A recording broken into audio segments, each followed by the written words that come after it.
ನಮಸ್ಕಾರ ಸ್ನೇಹಿತರೆ, ಕಥಾಲೋಕ ಕನ್ನಡಕ್ಕೆ ಸ್ವಾಗತ. ಇಂದು ನಿಮ್ಮನ್ನು ಒಂದು ಹೊಸ, ರೋಚಕ ಮತ್ತು ಸಂಪೂರ್ಣ ಒರಿಜಿನಲ್ ಕಥೆಯ ಲೋಕಕ್ಕೆ ಕರೆದೊಯ್ಯುತ್ತಿದ್ದೇವೆ.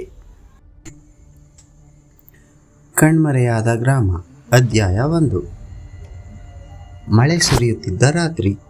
ಮೈಸೂರು ನಗರದ ಒಂದು ಚಿಕ್ಕ ಪತ್ರಿಕಾ ಕಚೇರಿಯಲ್ಲಿ ಪತ್ರಕರ್ತ ಆದಿತ್ಯ ತನ್ನ ಮೇಜಿನ ಮೇಲೆ ಹರಡಿದ್ದ ಹಳೆಯ ದಾಖಲೆಗಳನ್ನು ನೋಡುತ್ತಿದ್ದ.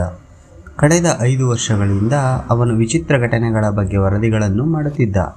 ಜನರು ನಂಬದ ಕಥೆಗಳ ಹಿಂದೆ ಅಡಗಿರುವ ಸತ್ಯವನ್ನು ಹುಡುಕುವುದು ಅವನಿಗೆ ಒಂದು ಹವ್ಯಾಸವಾಗಿತ್ತು.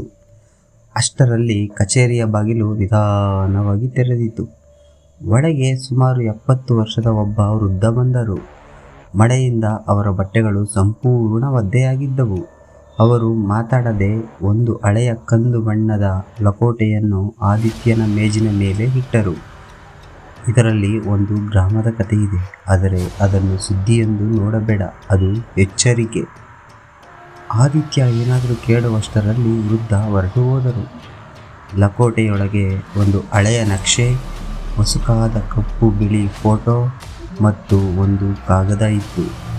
ಕಾಗದದಲ್ಲಿ ಕೇವಲ ಒಂದು ಸಾಲು: ಸೂರ್ಯಾಸ್ತದ ನಂತರ ಕಣ್ಮರೆಯಾದ ಗ್ರಾಮಕ್ಕೆ ಕಾಲಿಡಬೇಡ. ಆದಿತ್ಯ ನಕ್ಕ. ಇದೊಂದು ವದಂತಿ ಇರಬೇಕು. ಆದರೆ ನಕ್ಷೆಯನ್ನು ಗಮನದಿಂದ ನೋಡಿದಾಗ ಅವನ ಮುಖದ ನಗು ಮಾಯವಾಯಿತು. ಗ್ರಾಮದ ಹೆಸರು ಇತ್ತು, ರಸ್ತೆ ಇತ್ತು, ನದಿ ಇತ್ತು, ಆದರೆ ಆ ಗ್ರಾಮದ ಬಗ್ಗೆ ಇಂಟರ್ನೆಟ್ನಲ್ಲಿ ಒಂದು ಮಾಹಿತಿಯೂ ಇರಲಿಲ್ಲ.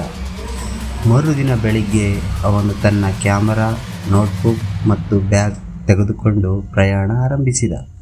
3 ಗಂಟೆಗಳ ನಂತರ ಬಸ್ ಒಂದು ಚಿಕ್ಕ ಹಳ್ಳಿಯ ಬಳಿ ನಿಂತಿತು. ಡ್ರೈವರ್ ಹೇಳಿದ, ಇಲ್ಲಿಂದ ಮುಂದೆ ನಾನು ಬರಲ್ಲ. ಯಾಕೆ ಎಂದು ಆದಿತ್ಯ ಕೇಳಿದ. ಡ್ರೈವರ್ ಕ್ಷಣಕಾಲ ಮೌನವಾಗಿದ್ದ. ಅಲ್ಲಿಗೆ ಹೋದವರು ಹಿಂದಿರುಗಿದರೂ ಮೊದಲಿನವರಾಗಿರುವುದಿಲ್ಲ. ಆ ಮಾತು ಕೇಳಿ ಆದಿತ್ಯನ ಕುತೂಹಲ ಇನ್ನಷ್ಟು ಹೆಚ್ಚಾಯಿತು. ಅವನು ಒಬ್ಬನೇ ಕಾಡಿನ ದಾರಿಯಲ್ಲಿ ನಡೆಯತೊಡಗಿದ. ಸಂಜೆಯ ಸೂರ್ಯ ನಿಧಾನವಾಗಿ ಅಸ್ತವಾಗುತ್ತಿದ್ದ. ಸ್ವಲ್ಪ ದೂರದಲ್ಲಿ ಒಂದು ಕಬ್ಬಿಣದ ಫಲಕ ಕಾಣಿಸಿತು. ಅದರ ಮೇಲೆ ಮಸುಕಾದ ಅಕ್ಷರಗಳಲ್ಲಿ ಹೀಗೆ ಬರೆಯಲಾಗಿತ್ತು: ಕಣ್ಮರೆಯಾದ ಗ್ರಾಮಕ್ಕೆ ಸ್ವಾಗತ.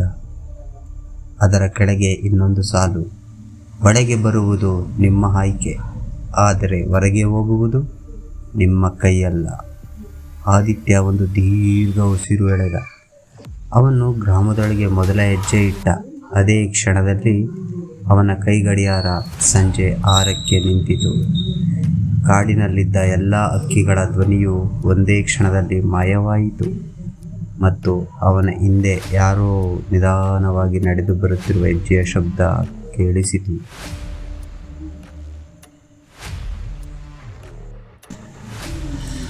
ಕತೆ ಇಷ್ಟವಾದರೆ ಸ್ನೇಹಿತರೆ ಲೈಕ್ ಮಾಡಿ, ಶೇರ್ ಮಾಡಿ ಮತ್ತು ಕಥಾಲೋಕ ಕನ್ನಡ ಅನ್ನು ಸಬ್ಸ್ಕ್ರೈಬ್ ಮಾಡಿ.